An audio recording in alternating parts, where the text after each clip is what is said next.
કાંકરેજના દુગાવાડા ખાતે શ્રી પંચમુખી હનુમાનજી મહારાજના મંદિર ખાતે કોંગ્રેસના ધારાસભ્ય અમૃતજી ઠાકોરની અધ્યક્ષ સ્થાને કારોબારી બેઠક યોજાઈ હતી।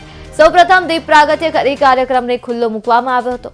ત્યારે તાલુકા કોંગ્રેસ પ્રમુખ, કોંગ્રેસ આગેવાન, તાલુકા કોંગ્રેસ સમિતિ, તાલુકા પંચાયત સદસ્ય સહિત મોટી સંખ્યામાં કોંગ્રેસના કાર્યકરો ઉપસ્થિત રહ્યા હતા। આવનારી ગ્રામ પંચાયતો અને તાલુકા પંચાયતની ચૂંટણીમાં કોંગ્રેસ પક્ષને મજબૂત બનાવવા માટે અપીલ કરવામાં આવી હતી।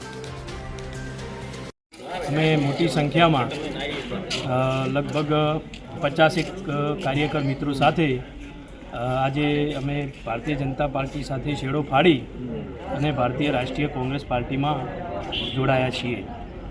મેં લગભગ આજથી 1 વર્ષ પહેલાં ભારતીય જનતા પાર્ટીમાં એક અપેક્ષા સાથે જોડાયા હતા કે ભાઈ ભારતીય જનતા પાર્ટીની સરકાર છે અને એ વખતે ભગવાન રામનું મંદિર બની રહ્યું હતું અયોધ્યાની અંદર, એટલે ખરા અર્થમાં કે હવે રામ રાજ્ય આવશે આવી દરેક ભારતવાસીએ કલ્પના કરી હતી અને એ આશા અપેક્ષા સાથે અમે જોડાયા હતા। પરંતુ એવું કંઈ જ દેખાયું નહીં, ખાલી માત્ર મોટી મોટી વાતો વિકાસની અને નીચે ધરાતળ પર કંઈ જ નહીં। લોકોના પ્રશ્નો હોય, ગમે તે વાત હોય એ લઈને જઈએ તો ખાલી ખોટા વાયદા અને વચનો।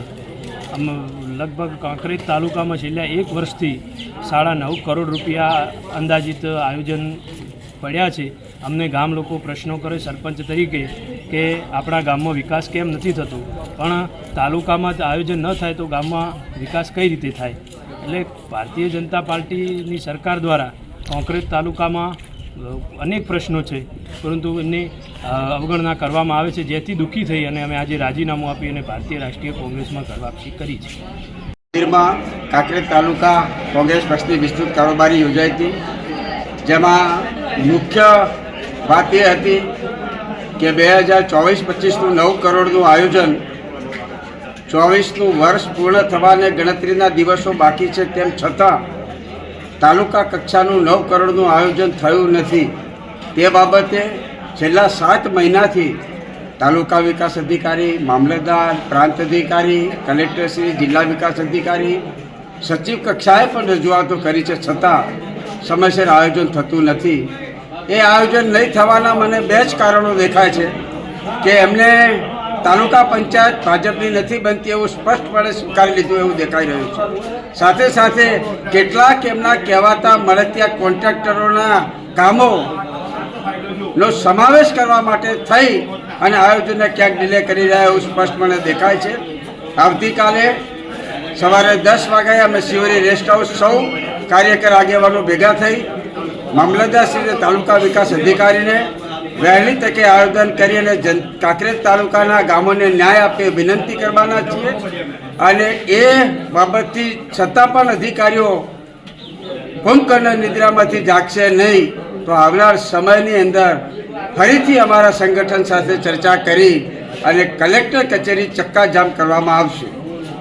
સાથે સાથે એક પણ એવી પણ અમારી માગણી છે કે તાલુકા વિકાસ અધિકારી પણ સમયસર અત્યારે દિશાનો ચાર્જ સંભાળશે। છેલ્લા 1 વર્ષથી મહિલા સાહેબ ગયા પછી તાલુકા વિકાસ અધિકારીઓ પણ ટેમ્પરરી ધોરણે નિમણૂક થાય છે, તો આપના માધ્યમથી સરકારી તંત્ર, કલેક્ટરને, સરકારને પણ વિનંતી કરું છું કે તાલુકા વિકાસ અધિકારીની સમયસર રેગ્યુલર નિમણૂક કરે, કારણ કે અત્યારે જે યુવાનો અમુક જે પ્રકારના દાખલાઓ જોતા હોય દાખલાઓ માટે લાંબી લાઈનો લાગી હોય છે। તાલુકા વિકાસ અધિકારીને 2 તાલુકાની જવાબદારી હોવાથી સમયસર કાંકરેજની અંદર આવી શકતા નથી।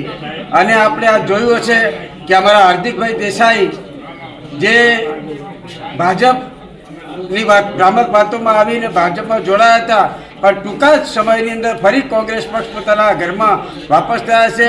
એમાં પ્રજાપતિ સમાજ હોય, દરબાર સમાજ હોય, દેસાઈ સમાજ હોય, પંચાલ સમાજ હોય, સુઈ સમાજ હોય, સુધાર સમાજ હોય, દલિત સમાજ જેવા 50થી વધુ મજબૂત આગેવાનો અમારી કોંગ્રેસ પાર્ટીમાં આજે જોડાયા છે।